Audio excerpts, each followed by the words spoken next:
Randy Burnley with Paradise Aircraft USA. This is kind of an interesting situation because the airplane's been around for a while, but you've got some things in the works that are going to make it more of a U.S. presence. Tell us about what's going on. Well, the first thing is that we are no longer going to sell to the public via distributors. We're going to do strictly factory direct, and the factory, within the next 2 years, the factory will no longer be in Brazil, but will be here in Sebring, Florida. So parts, supplies, all of the things that you would expect from a manufacturer will be here in the U.S., and so will the sales support. No reason to think in terms of with being too far away anymore. So that's the basic reason for the move, is just to bring it closer to your market? Bring it closer to the market, and actually it is cheaper to manufacture in the U.S. given the taxes and the tariffs in Brazil. Talk about the airplane a little bit, because you see a lot of these high-wing kind of Cessna 152 looking LSAs. What makes yours stand out? The fit and finish and the appointments of the airplane, Tom, are significantly different than most of our competitors. First of all, we have 3 doors. We kind of call the back door Mama's door because all of Mama's stuff will fit in there. In Brazil, this identical airplane has a back bench seat. And in Brazil, it is certified for 1,650 maximum takeoff weight pounds.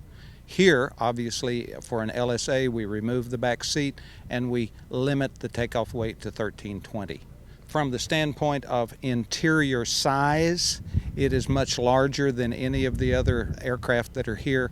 From the standpoint of ease of entry, you get into the airplane, even though it's a high wing, you get into the airplane ahead of the strut as opposed to behind it.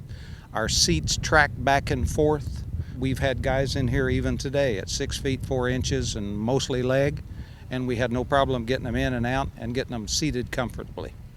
Let's talk about the flying characteristics of the airplane a little bit, because that's really what it all comes down to, is how does it fly? It's a very stable aircraft. Hands off, feet off, it's a very stable aircraft.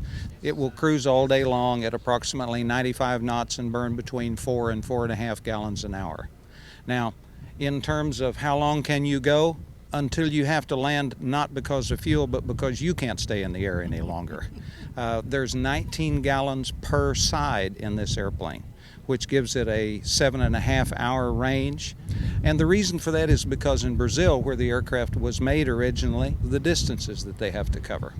And mostly in Brazil, this functions as a station wagon. They take out the back seat and they use it to carry the things. They will go to the city, fly to the city, load up with groceries and supplies, and then be able to fly back out to the ranches. So basically there is a bush airplane. Yes, originally it was designed to service something other than flight training or a sport pilot type market. It has evolved into this and done so very nicely, as a matter of fact, and simply because of the size and the accoutrements. Talk about the engine. What have you got in the nose? Underneath the hood, as it were, is a Rotax 912IS, the injected, and with a 3-blade warp drive prop. Typical operation on that, of course, it's a 2,000-hour TBO engine. Even in a flight school scenario, with the ability to put a little bit more fuel in, the flight schools could basically fly 6 or 8 hours a day and not have to refuel until the evening. And what about the avionics options? Basically, the airplane will come with a Dynon D100 EFIS, an autopilot, Dynon autopilot, a Garmin 796 pop-out GPS display, a Diamond engine monitoring system, and then a Garmin comm unit and a Garmin transponder with encoder. From there, it's how much do you want to spend. Speaking of how much you want to spend, how much would it cost to get into a basic airplane and then add on some of those options? The basic airplane is right at $130,000, and that's for round gauges, for steam gauges. It's $134,035 with the basic electronic instruments. Great. Well, Randy, thanks for taking some time to talk with us on Aero-TV. Thank you, Tom.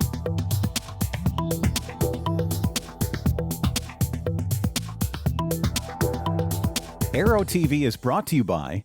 Since 2001, MGL Avionics has produced avionics for experimental and light sport aircraft. The flagship product is the IEFIS, a comprehensive next-generation flight, engine, and navigation instrument designed to meet the demands of the modern pilot. See more at www.mglavionics.com.